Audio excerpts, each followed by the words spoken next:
Chapter 6. Surprises. A scratching at Swan's door near morning proved to be a timid novice named Setsuko, a stocky girl shorter than Moiraine, who told them that the Amerlin had ordered all accepted to be at the West Stable before third rise, ready to carry on with their task. By the light of the lamp she carried, Setsuko's pale eyes were bleak with envy. The Arafellan girl already knew that her stay in the tower would end in a few months. Setsuko had talked openly of running away, until a visit to Marian's study taught her discretion, if not wisdom. Bitter as the knowledge must be, she could never reach the shawl, but she must be kept until the sisters were certain she could channel without harming herself or others. Despite that, she still might have flight in mind. Novices did run from time to time, and even the rare accepted who flinched at what lay ahead of her. But they were always caught eventually, and their return to the tower was painfully unpleasant, to say the least. It was much better for everyone if that could be avoided. Another time, weary as she was, Moiraine might have offered comforting words, or a caution.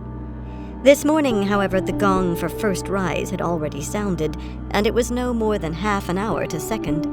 They could snatch a bite to eat and reach the stable before third, but only just.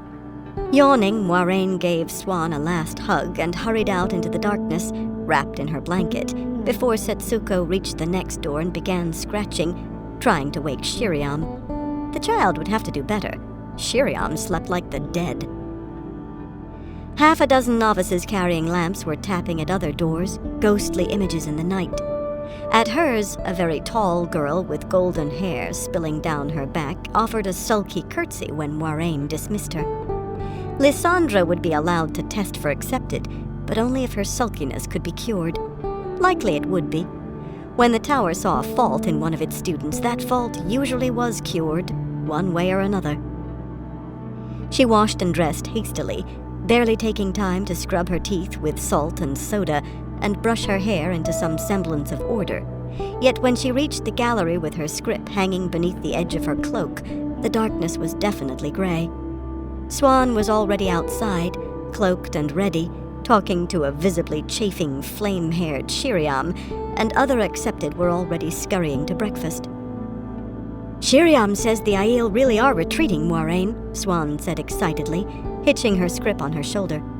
"She says they're all leagues east of the river." Shiriam nodded and started to follow the others, but Moiraine caught the edge of her cloak. "Are you certain?" Moiraine nearly winced.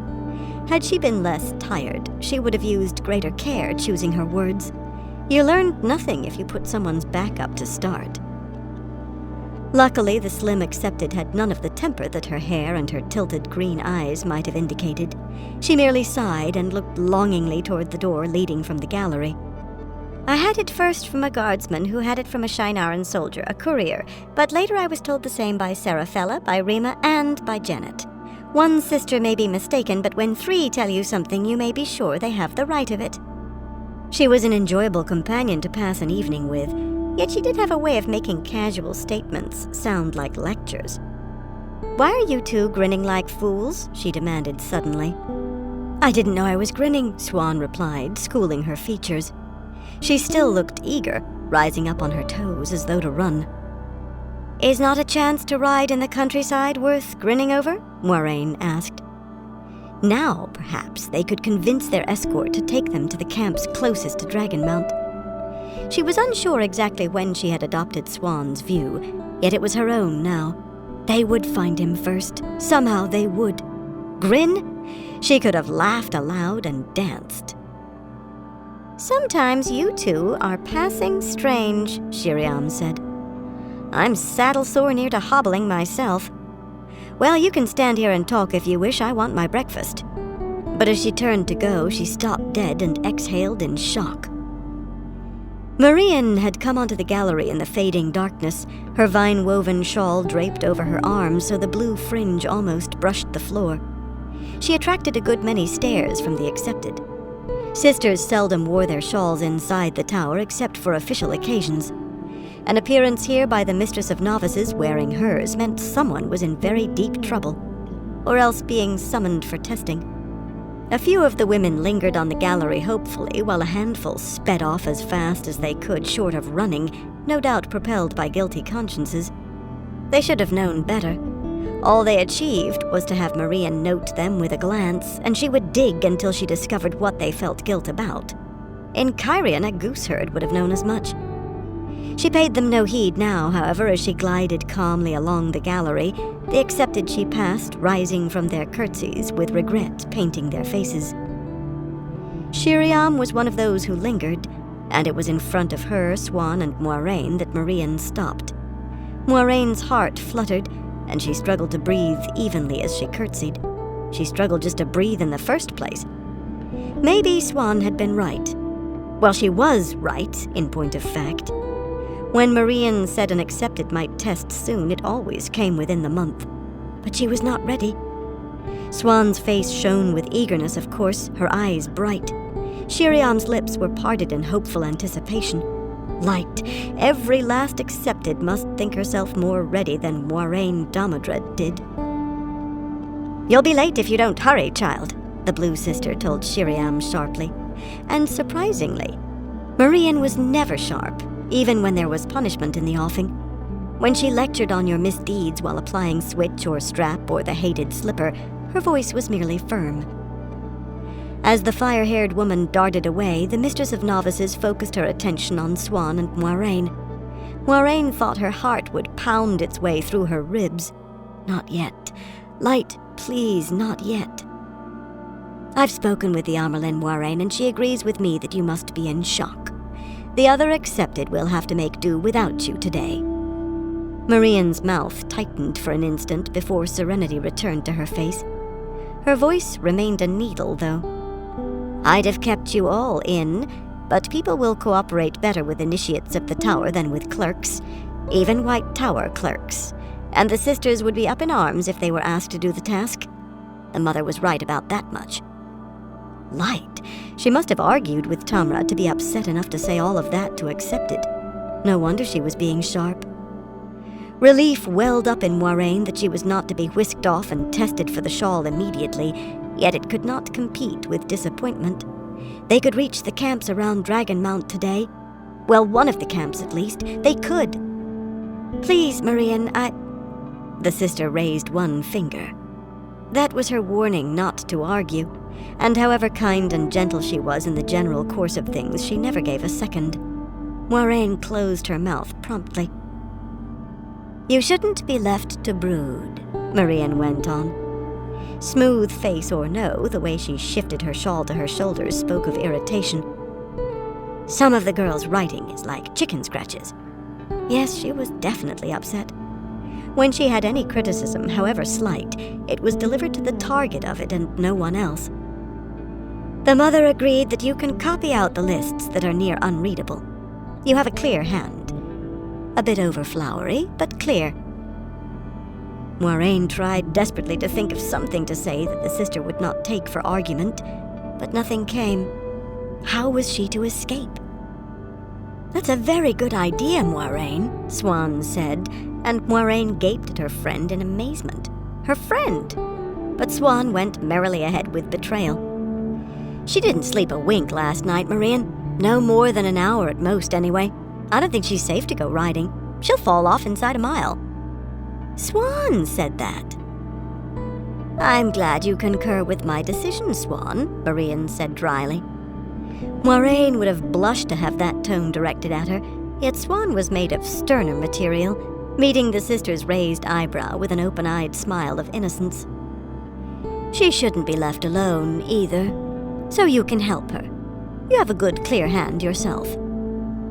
The smile froze on Swan's face, but the sister affected not to notice. "Come along, then. Come along. I've more to do today than usher the pair of you around." Gliding ahead of them like a plump swan on a stream, a fast-swimming swan, she led the way to a small windowless room a little down from the Amerlin's apartments and across the corridor. A richly carved writing table with 2 straight-backed armchairs behind it held a tray of pens, large glass ink jars, sand jars for blotting, stacks of good white paper, and a great disorderly stack of pages covered in writing. Hanging her cloak on a peg and setting her scrip on the floor by the table, Moiraine stared at that ragged pile as glumly as Swan did.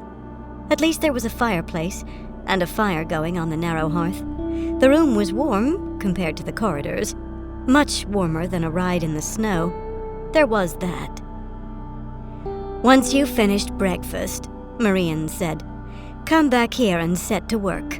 Leave the copies in the anteroom of the Amerlin's study." "Light, Swan," Moiraine said with feeling as soon as the sister was gone. "What made you think this was a good idea?" "You," Swan grimaced ruefully. "We will get a look at more names this way. Maybe all the names if Tamra keeps us in the job. We could be the first to know who he is. I doubt there could be 2 boys born on Dragonmount. I just thought it would be you, not us." She breathed a gloomy sigh, then suddenly frowned at Moiraine. "Why would you be brooding? Why are you supposed to be in shock?" Last night, revealing her woes had seemed out of place, a trifle compared to what they knew the world faced, but Moiraine had no hesitation in telling her now. Before she finished, Swan enveloped her in a strong, comforting hug. They had wept on each other's shoulders much more often than either had availed herself of Mirian's. She had never been as close to anyone as she was to Swan, or loved anyone as much. "You know I have 6 uncles who are fine men," Swan said softly, "and one who died, proving how fine a man he was. What you don't know is I have 2 others my father wouldn't let cross his doorstep, one his own brother. My father wouldn't even say their names. They're street robbers, shoulder thumpers, and drunkards, and when they've guzzled enough ale or brandy if they've stolen enough to afford it, they start fights with anyone who looks at them the wrong way. Usually it's both of them together setting on the same poor fellow with fists and boots and anything that comes to hand. One day they'll hang for killing somebody if they haven't already. When they do, I won't shed a tear. Some people just aren't worth a tear." Moiraine hugged her back. "You always know the right thing to say, but I will still pray for my uncles. I'll pray for those 2 scoundrels when they die too. I just won't fret myself over them, alive or dead. Come, let's go to breakfast. It's going to be a long day, and we won't even have a nice ride for exercise." She had to be joking, yet there was not so much as a twinkle of mirth in her blue eyes. Then again, she truly did hate doing clerical work. No one enjoyed that. The dining hall most often used by accepted lay on the lowest level of the tower, a large room with stark white walls and a white-tiled floor, full of long polished tables and plain benches that could hold 2 women, or 3 at a pinch. The other accepted ate quickly, sometimes gulping their food with unseemly haste. Shiriam spilled porridge on her dress and hurried from the room, proclaiming that she had time to change. She very nearly ran. Everyone was hurrying. Even Katerina all but trotted off, still eating a crusty roll and brushing crumbs from her dress. It seemed a chance to leave the city was not so miserable at that. Swan dawdled over her porridge laced with stewed apples, and Moiraine kept her company with another cup of strong black tea containing just a drop of honey. After all, the chance that the boy-child's name was among those awaiting them had to be vanishingly small. Soon they were alone at the tables, and one of the cooks came out to frown at them, fists planted on her hips. A plump woman in a long, spotless white apron, Laris was short of her middle years and more than pretty, yet she could frown a hole through a stone. No accepted was ever fool enough to come over high-handed with Laris, at least not more than once. Even Swan gave way beneath that unwavering gaze, hastily spooning the last bits of apple from her bowl. Laris began calling for the scullions to bring their mops before Swan and Moiraine reached the door. Moiraine expected the work to be drudgery, and it was, though not so bad as she had feared. Not quite so bad. They began by digging their own lists out of the mound and added those already in a readable hand, which reduced the stack by half. But only by half. If you came to the tower unable to write, you were taught a decent hand as a novice, but those who came writing badly often took years to reach legibility, if they ever did. Some full sisters used the clerks for anything they wanted someone else to understand. Most of the lists appeared to be shorter than hers and Swan's, yet even counting Malin's explanation, it seemed that an astonishing number of women had given birth, and this was only from the camps nearest the river. Noticing Swan scanning each page before setting it to one side, she began doing the same. Without any great hope, yet vanishingly small was not the same as impossible, except that the more she read, the further her spirits fell. Many of the entries were shockingly vague. Born within sight of Tarvalin's walls? The city's walls were visible for leagues, visible from the slopes of Dragonmount. This particular child was a girl, with a Tyran father and a Kyrianan mother, yet the note boded ill for locating the boy-child. There were far too many like that. Or, born in sight of the White Tower. Light. The tower could be seen from nearly as far as Dragonmount. Well, from a good many miles at least. Other entries were sad. Celia Pomfrey had given birth to a boy and had left to return to her village in Andor after her husband died on the second day of fighting. There was a note beneath the name in Mirel's flowing script. Women in the camp tried to dissuade her, but she was said to be half mad or more from grief. Light help her. Sad to weeping. And in a colder vein, as troubling as the inexact entries. No name was recorded for her village, and Andor was the largest nation between the spine of the world and the Arath Ocean. How could she be found? Celia's child had been born on the wrong side of the Aranan and too early by 6 days, but if the Dragon Reborn's mother was like her, how could he be found? The pages were dotted with names like that, though usually they seemed to be women others had heard of, so the information might be written in full elsewhere. Or it might not. The task had seemed so simple when Tamra said it. The light help us, Moiraine thought. The light help the world. They wrote steadily, sometimes putting their heads together to decipher a hand that really did resemble chicken scratches, took an hour at midday to go down to the dining hall for bread and lentil soup, then returned to their pens. Elida appeared, in a high-necked dress even redder than that she had worn the day before, to stride around the table and silently stare over first Swan's shoulder and then Moiraine's, as though to study their writing. Her red-fringed shawl was richly embroidered with flowered vines. Flowered, and more fittingly, barbed with long thorns. Finding nothing to criticize, she left as abruptly as she had come, and Moiraine echoed Swan's sigh of relief. Other than that, they were left alone. When Moiraine dusted her last page with fine sand and poured it into the wooden box sitting on the floor between the chairs, the hour for supper had come. A number of boy children had been born yesterday. The birth had to come after Gitara's foretelling, but not one had seemed remotely possible for the child they sought. After a night of troubled, restless sleep, she needed no urging from Swan to return to that small room rather than joining the other accepted hurrying to the stables. Though some were not hurrying so quickly today. It seemed that even a trip outside the city could pall when all you had to do was sit on a bench and write names all day. Moiraine was looking forward to writing names.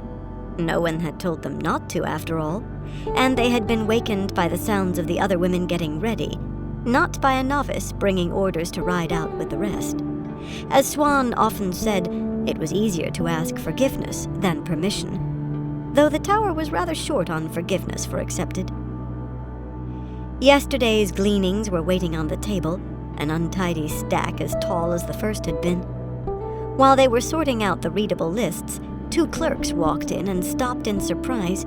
A stout woman with the flame of Tarvalin worked on one dark sleeve, her gray hair in a neat roll on the nape of her neck, and a strapping young fellow who looked more suited to armor than to his plain gray woolen coat. He had beautiful brown eyes and a lovely smile. "I dislike being set a task only to learn someone else is already performing it," the woman said acerbically. Noticing the younger clerk's smile, she shot him a cold stare. Her voice turned to ice. "You know better than that if you want to keep your place, Martin. Come with me." Smile sliding away in worry and red-faced with embarrassment, Martin followed her from the room. Moiraine looked apprehensively at Swan, but Swan never stopped sorting. "Keep working," she said. If we look to be busy enough. Her voice trailed off. It was a small hope if clerks had been assigned the work, but it was all they had. By a matter of minutes, they managed to be copying names by the time Tamra herself walked into the room. Wearing plain blue silk today, the Amerlin was Aes Sedai calm made flesh. No one would have thought that her friend had died right in front of her only the day before yesterday, or that she was waiting on a name that would save the world. Tamra was followed closely by the gray-haired clerk, who wore satisfaction on her face like too much rouge, and young Martin stood behind her, smiling over his shoulder at Moiraine and Swan. He really would lose his place if he did that too often. Moiraine bobbed to her feet and offered her courtesies so fast that she forgot the pen in her hand. She felt it twist, though, and winced at the ink stain it left, a black smear spreading to the size of a coin on the white wool. Swan was just as quick, but much more steady. She remembered to lay her pen on the tray before spreading her skirts. Calm, Moiraine thought. I must be calm. Running through the mental exercises did little good. The Amerlin studied them closely, and when Tamra scrutinized someone, the most thick-skinned and insensitive felt measured to the inch and weighed to the ounce. Moiraine only just managed not to shift in unease. Surely that gaze would see everything they planned, if that could be graced with the name of plan. I had intended you to have a free day, to read or study as you chose, Tamra said slowly, still considering them. Or perhaps to practice for your testing, she added, with a smile that did nothing to lessen her scrutiny. A long pause, and then she nodded slightly to herself. You are still troubled by your uncle's deaths, child? I had nightmares again last night, Mother. True, but once more they had been of a baby crying in the snow, and a faceless young man breaking the world anew even while he saved it. The steadiness of her own voice amazed her. She had never thought she would dare give an Aes Sedai answer to the Amerlin seat. Tamra nodded again. Very well. If you think you need to be occupied, you may continue. When the boredom of copying all day overcomes you, leave a note with your finished work and I will see to replacing you. Half turning, she paused. Ink is very difficult to remove, especially from white cloth. I won't tell you not to channel to do it. You know that already. Another smile, and she gathered up the gray-haired clerk, herding her from the room. No need to look so indignant, Mistress Wellen, she said soothingly. Only fools upset clerks. Their mistakes, accidental or on purpose, could cause too much damage. I'm sure you have much more important tasks than...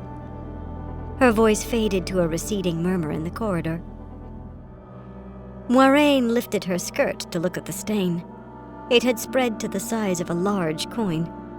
Ordinarily, removing it would require hours of careful soaking in bleach that stung your hands and offered no guarantee of success.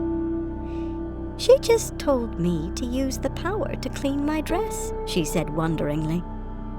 Swan's eyebrows attempted to climb atop her head.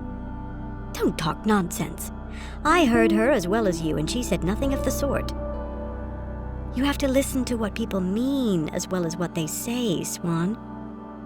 Interpreting what others really meant was integral to the game of houses, and put together, Tamra's smile, the cast of her eye, and the phrasing she had used were as good as written permission. Embracing the power, she wove air, water, and earth exactly so, laying the weave atop the stain. Just because accepted were forbidden to channel to do chores did not mean they were not taught how. There was no such prohibition for sisters, who frequently traveled without a maid. The black smear suddenly glistened wetly and began to shrink, rising onto the surface of the wool as it did. Smaller and smaller it became, until it was only a small ebon bead of dried ink that fell into her cupped palm. I might keep this as a memento, she said, setting the black bead on the edge of the table. A reminder that Swan had been correct. There were times when the rules could be broken. And if a sister had walked in? Swan asked wryly. Would you have tried to tell her it was all part of the game of houses? Moiraine's face grew hot, and she released the source. I would have told her... Must we talk of this now? There must be as many names as yesterday, and I would like to finish before supper is done. Swan laughed uproariously. You might have thought the redness of Moiraine's face was a fool's paint. They had been writing above an hour when Moiraine came to an entry that gave her pause. Born in sight of Dragonmount, it said, which was as ridiculous as saying in sight of the tower. But Willa Mandair had given birth to a son west of the river, and on the day of Gitara's foretelling. She copied the entry slowly. Raising her pen at the end, she did not dip it in the ink jar or look for the next name in Elid's spiky hand. Her gaze rose to the ebon bead. She was one of the accepted, not a sister. But she would be tested soon. Billy Mandair could have been born on the riverbank and his mother still have been inside of Dragonmount, but nothing Elid had written indicated how far the camp she had gone to was from the mountain, or how close. The earlier entries just said, born in Lord Elisar's encampment outside Tarvalon. The white page in front of her was only half filled with her writing, but she drew another blank sheet across the table and copied the particulars for Billy Mandair. A humble name if he was the one. But it was more likely the Dragon Reborn would be the son of a simple soldier than of a lord. Suddenly she noticed Swan writing in a little leather-bound book, small enough to fit in her belt pouch, while keeping one eye on the doorway. You have to be prepared, Swan said. Nodding, Moiraine slid the page bearing a single entry across the table to Swan, who carefully copied the information into her little book. Tomorrow Moiraine would bring her own book. The day produced quite a few names of children born in sight of Dragonmount, or even born near Dragonmount, a number of them on the east side of the Aranin. Moiraine knew she should have expected it. The mountain was the most easily identifiable landmark for leagues, after all. But this was only the second day's list, and they added 9 more boys to Swan's book. Light, how many names would they gather before it was done? There were other surprises. Shortly after mid-morning, Jarna Malari swept into the room, elegant in dark gray silk, with slashes of white at her temples that added to her commanding presence, sapphires in her long black hair, and more around her neck. The silken fringe on her shawl was so long that it nearly touched the floor, with the shawl resting on her shoulders. Jarna was a sitter for the Grey. Sitters rarely seemed to notice accepted, but she motioned to Moiraine. Walk with me a brief while, child. In the corridor, Jarna strolled slowly in silence for a time, and Moiraine was content to have it so. Light, what could a sitter want with her? A task to be done or a message to be carried would have been mentioned right away. In any case, accepted did not try to hurry sisters, as well attempt hurrying the Amerlin as a sitter. The drafts that made the stand lamps flicker did not bother Jarna, of course, but Moiraine began to wish she had her cloak. I hear you are troubled by your uncle's deaths, the sitter said at last. That is understandable. Moiraine made a sound that she hoped Jarna took for agreement. Aes Sedai answers were all very well, but she wanted to avoid outright lying, if she could. She tried not to strain for every inch, but the top of her head only came to the other woman's shoulder. What did the woman want? I fear that affairs of state never wait on grief, Moiraine. Tell me, child, who in House Damodred do you think will ascend to the Sun Throne now that Laemon and his brothers are dead? Tripping over her own feet, Moiraine staggered and would have fallen had Jarna not steadied her with a hand. A sitter was asking her opinion on politics? Of her native land, to be sure, but sitters knew more of most countries' politics than their own rulers did. Jarna's liquid brown eyes gazed at her serenely, patiently, waiting. I have given the matter no thought, Aes Sedai, Moiraine said truthfully.